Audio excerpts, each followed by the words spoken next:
ایک یہ کہ جیسے تم نے زندگی کا آغاز کیا ایک چھینک یعنی ایک ناگانی اور ناخوشگوار کیفیت سے، ویسے ہی تمہاری دنیاوی زندگی میں بھی مصائب اور تکالیف آئیں گی، لیکن تمہیں ہمیشہ شکر، حمد اور صبر کے ساتھ ان کا سامنا کرنا ہے۔ دوسرا یہ سبق دیا گیا کہ لوگوں سے تعلق اور رابطے کا پہلا قدم سلام اور امن ہونا چاہیے، کیونکہ تمہارا منصب زمین پر امن و سلامتی پھیلانا ہے، اس لیے تمہاری زبان سے نکلنے والے ابتدائی الفاظ ہمیشہ السلام علیکم جیسے کلمات ہو۔ اس کے بعد اللہ تعالیٰ نے حضرت آدم علیہ السلام کو تمام اشیاء کے نام سکھائے، پھر ان اشیاء کو فرشتوں کے سامنے رکھا اور ان سے فرمایا کہ مجھے ان چیزوں کے نام بتاؤ۔ فرشتے عاجزی سے عرضگزار ہوئے کہ یا اللہ تو پاک ہے، ہمیں ان چیزوں کا کوئی علم نہیں، ہم تو بس وہی جانتے ہیں جو تو نے ہمیں سکھایا ہے۔ پھر اللہ تعالیٰ نے حضرت آدم علیہ السلام سے ان اشیاء کے نام پوچھے تو حضرت آدم علیہ السلام نے بغیر تعامل کے سب اشیاء کے نام بتا دیے۔ یوں حضرت آدم علیہ السلام کی علم و فہم کی برتری فرشتوں پر ظاہر ہوئی اور اللہ تعالیٰ کے حکمت و علم کی برتری کا ایک اور روشن پہلو دنیا پر واضح ہو گیا۔ اب باری تعالیٰ فرشتوں کو مخاطب کر کے فرماتے ہیں کیا میں نے تم سے پہلے ہی نہ کہا تھا میں جو کچھ جانتا ہوں وہ تم نہیں جانتے؟ گویا یہ اعلان ربانی علم الہی کی وسعت اور مخلوق کی محدود عقل پر ایک واضح حجت بن کر سامنے آیا۔ اس کے فوراً بعد سب فرشتوں کو حکم دیا گیا کہ آدم کے سامنے سجدے میں گر جاؤ۔ چنانچہ تمام فرشتے سجدے میں جھک کے سوائے ابلیس کے۔ ابلیس جس کے بارے میں ہم جانتے ہیں کہ وہ جنات میں سے تھا، مگر اس کی طویل عبادت، زہد اور ریاضت کی وجہ سے اسے فرشتوں کی صف میں ایک اعزازی مقام حاصل ہو چکا تھا، لیکن جب وقت آزمائش آیا تو اس نے تکبر کا مظاہرہ کیا اور حکم الہی کے سامنے سر تسلیم خم نہ کیا۔ اللہ رب العزت نے اس نافرمانی پر اس سے سوال فرمایا کہ تجھے کس چیز نے روکا کہ تو سجدہ نہ کرے جسے میں نے اپنے ہاتھوں سے بنایا؟ ابلیس جو اب کھل کر بغاوت کے میدان میں آ چکا تھا، گستاخی سے بولا کہ میں اس سے بہتر ہوں، تو نے مجھے آگ سے پیدا کیا ہے اور اسے مٹی سے۔ ناظرین ذرا سوچئے، لمحہ بھر کا تکبر، وہ بھی خالق کے کائنات کے سامنے، اس ایک فکرے نے اس کے تمام سابقہ اعمال، عبادات اور قربت کو خاک میں ملا دیا۔ وہ راندہ درگاہ قرار پایا اور اپنے منصب سے معزول کر دیا گیا۔ اللہ تعالیٰ نے فرمایا تو یہاں سے اتر جا، تو اس قابل نہیں کہ یہاں تکبر کرے، نکل جا یہاں سے، تو یقیناً ذلیل اور مردود ہے۔ اس پر وہ ملعون قیامت تک مہلت مانگتا ہے کہ مجھے مہلت دے تاکہ میں زندہ رہ سکوں، اور اللہ تعالیٰ نے اسے یہ مہلت عطا بھی فرما دی۔ پھر اس مہلت کے مقصد کو بیان کرتے ہوئے وہ کہنے لگا جس طرح تو نے مجھے گمراہ کیا، اسی طرح میں بھی تیرے سیدھے راستے پر بیٹھ کر انسانوں کو گمراہ کروں گا۔ میں ان کے سامنے سے، پیچھے سے، دائیں سے اور بائیں سے آؤں گا، اور تو ان میں سے اکثر کو شکر گزار نہ پائے گا۔ یوں ابلیس دربار الہی سے نکالا گیا، اور دوسری طرف حق تعالی حضرت آدم علیہ السلام کی نسل سے تمام انسانوں کی روحوں کو ایک جگہ جمع فرماتے ہیں اور ان سے ایک عہد لیتے ہیں کہ کیا میں تمہارا رب نہیں ہوں؟ سب کی زبان سے بیک وقت جواب آتا ہے کیوں نہیں ہے ہمارے رب؟ ہم گواہی دیتے ہیں۔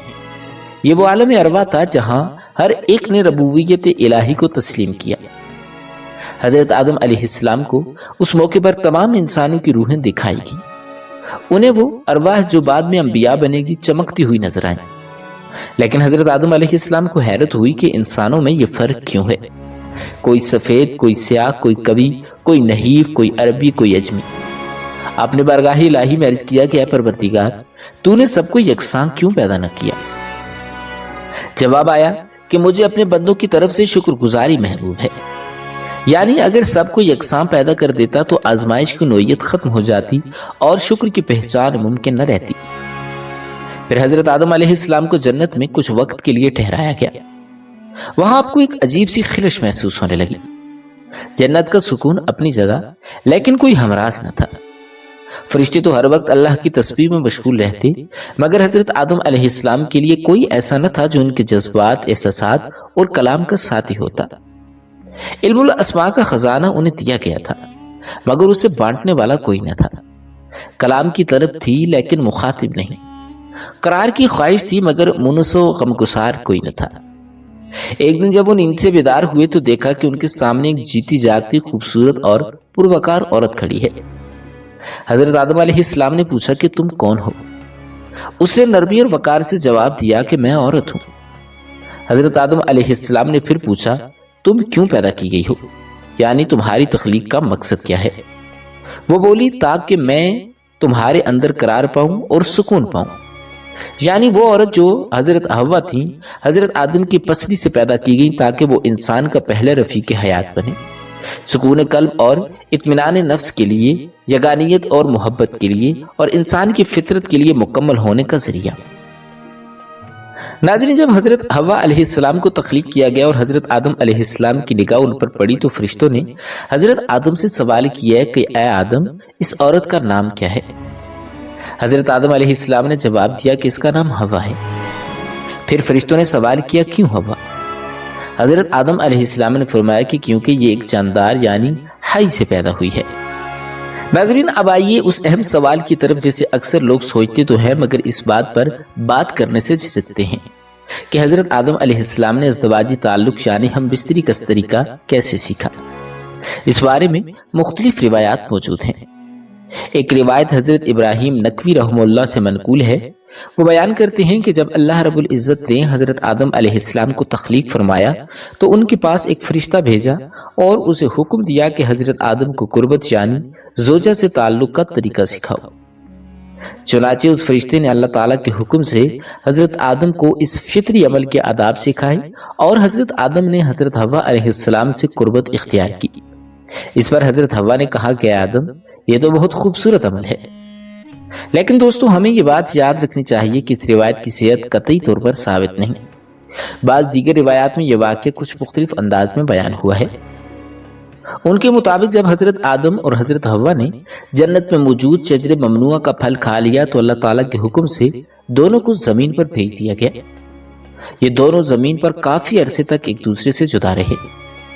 حضرت آدم علیہ السلام اپنی خطا پر بہت زیادہ رنجیدہ رہتے، روتے اور اللہ تعالیٰ سے معافی مانگتے۔ ان کی گریہ وزاری اتنی زیادہ تھی کہ ایک دن حضرت جبرائیل علیہ السلام نے رب کائنات کی بارگاہ میں عرض کی کہ یا اللہ، آدم تیرا محبوب بندہ ہے، اس پر رحم فرما۔ تب اللہ تعالیٰ نے حضرت آدم علیہ السلام کے دل میں توبہ کا طریقہ القاء فرمایا۔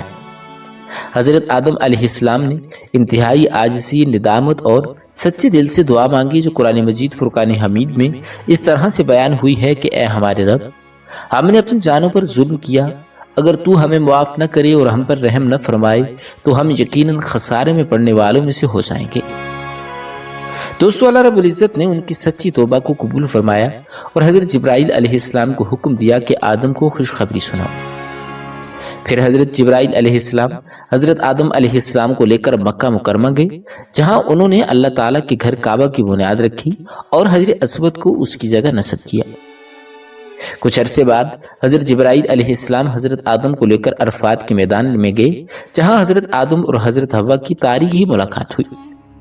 لیکن چونکہ وقت اور زمین کی کیفیت بدل چکی تھی تو دونوں ایک دوسرے کو پہچان نہ سکے۔ تب حضرت جبرائیل علیہ السلام نے دونوں کا تعارف کروایا اور دوبارہ انہیں ایک دوسرے سے جوڑ دیا۔ ناظرین گرامی، چونکہ جنت میں حضرت آدم اور حضرت حوا کو ازدواجی قربت سے منع کیا گیا تھا، اس لیے زمین پر آنے کے بعد بھی وہ دونوں الگ الگ سوتے رہے اور کسی قسم کی قربت اختیار نہ کی۔ پھر اللہ تعالیٰ نے حضرت جبرائیل علیہ السلام کو حکم دیا کہ حضرت آدم کو قربت کے شرعی و اخلاقی آداب سکھاؤ۔ چنانچہ حضرت جبرائیل علیہ السلام نے اللہ تعالیٰ کے حکم کے مطابق حضرت آدم کو تعلیم دی کہ کس طرح محبت، وقار اور طہارت کے ساتھ زوجہ کے قریب جانا ہے۔ حضرت آدم علیہ السلام نے بعد ازاں حضرت حوا سے قربت اختیار کی اور اس کے بعد حضرت جبرائیل علیہ السلام سے عرض کیا کہ میں نے اپنی بیوی کو بہت خوش اخلاق، نرمی والی اور قابل محبت پایا۔ یوں حضرت حوا علیہ السلام کے بطن سے انسانی نسل کی بنیاد پڑی اور وہی حضرت حوا جنہیں ام البشر کہا جاتا ہے، یعنی پوری انسانیت کی ماں۔ پیارے دوستو، روایات میں آتا ہے کہ جب حضرت حوا علیہ السلام کو تخلیق کیا گیا اور حضرت آدم علیہ السلام نے انہیں دیکھا تو ان کے دل میں کشش محسوس ہوئی۔ وہ ان کی طرف مائل ہوئے اور دست محبت بڑھانا چاہا، مگر اسی لمحے فرشتے حاضر ہوئے اور کہا کہ آدم ٹھہریے، پہلے مہر ادا کیجیے۔ حضرت آدم علیہ السلام نے تعجب سے پوچھا کہ مہر کیا ہے؟ فرشتوں نے کہا کہ مہر یہ ہے کہ آپ نبی آخر الزماں حضور صلی اللہ علیہ وآلہ وسلم پر درود پاک پڑھیں۔ روایات کے مطابق بعض میں 3 مرتبہ درود پڑھنے کا ذکر ہے اور بعض میں 70 مرتبہ۔ اس سے یہ بات واضح ہوتی ہے کہ حضور صلی اللہ علیہ وآلہ وسلم تمام کائنات کے لیے وسیلہ ہیں، حتیٰ کہ اپنے جد امجد حضرت آدم علیہ السلام کے نکاح کا بھی ذریعہ بنے۔ اس نکاح کے بعد حضرت آدم اور حضرت حوا نے جنت میں سکونت اختیار کی۔ اللہ تعالیٰ نے جنت میں ہر نعمت عطا کی، ہر مقام تک رسائی دی، سوائے ایک شجر ممنوع کے جسے چھونا بھی منع تھا۔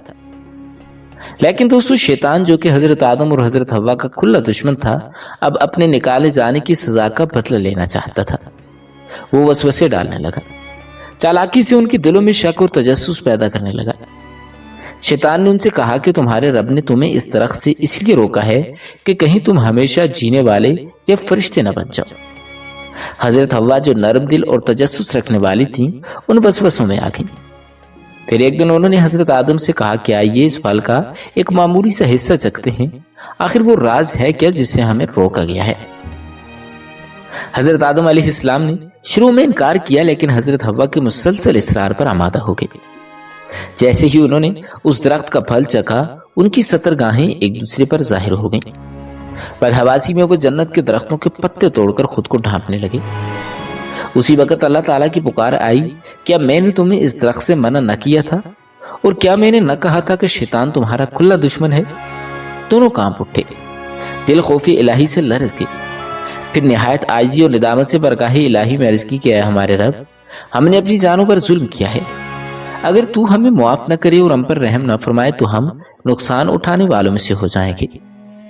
اللہ تعالیٰ نے ارشاد فرمایا، اب تم دونوں زمین پر اتر جاؤ، جہاں تمہیں ایک دوسرے سے دشمنی کا سامنا ہوگا، وہاں تمہیں زندگی گزارنی ہے، مرنا ہے، اور وہیں سے دوبارہ اٹھائے جاؤ گے۔ روایات میں آتا ہے کہ حضرت آدم علیہ السلام کو ہندوستان میں اتارا گیا اور حضرت حوا علیہ السلام کو جدہ میں، اور ابلیس کو بصرہ کے قریب ایک مقام کے نام پر اتارا گیا۔ حضرت صدیق اکبر رضی اللہ تعالیٰ عنہ سے روایت ہے کہ حضرت آدم علیہ السلام کے پاس جنت سے آتے وقت حجر اسود اور جنت کے درختوں کے پتوں کی ایک مٹھی بھر مقدار تھی۔ انہوں نے ان پتوں کو زمین پر بکھیر دیا اور وہی پتے زمین پر خوشبودار درختوں کا سبب بنے۔ حضرت ابن عباس رضی اللہ تعالیٰ عنہ فرماتے ہیں کہ جبرائیل علیہ السلام حضرت آدم کے پاس آئے اور 7 گندم کے دانے لائے۔ انہوں نے فرمایا کہ یہ اس درخت کا پھل ہے جس سے آپ کو روکا گیا تھا، اب ان دانوں کو زمین پر بو دیجیے۔ حضرت آدم علیہ السلام نے انہیں بویا، فصل اگائی، کٹائی کی، دانے چھانے، پیسے، آٹا گوندا اور روٹی پکائی، اور محنت کے بعد پہلی بار زمین پر کھانا کھایا۔ ناظرین، یہ تھا انسان کی معاشی زندگی کا آغاز، محنت، مشقت اور روزی کی جدوجہد۔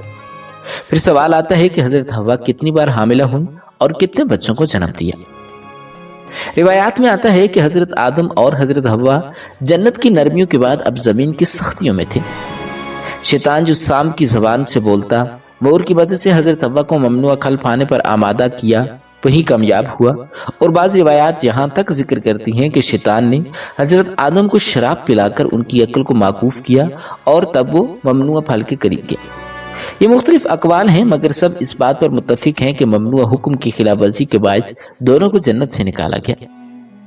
جنت سے اخراج کے بعد حضرت حوا کو عورتوں کے لیے مخصوص سزائیں دی گئیں، جیسے ماہواری، حمل کا بوجھ، درد زچگی اور کئی جسمانی و نفسیاتی تکالیف۔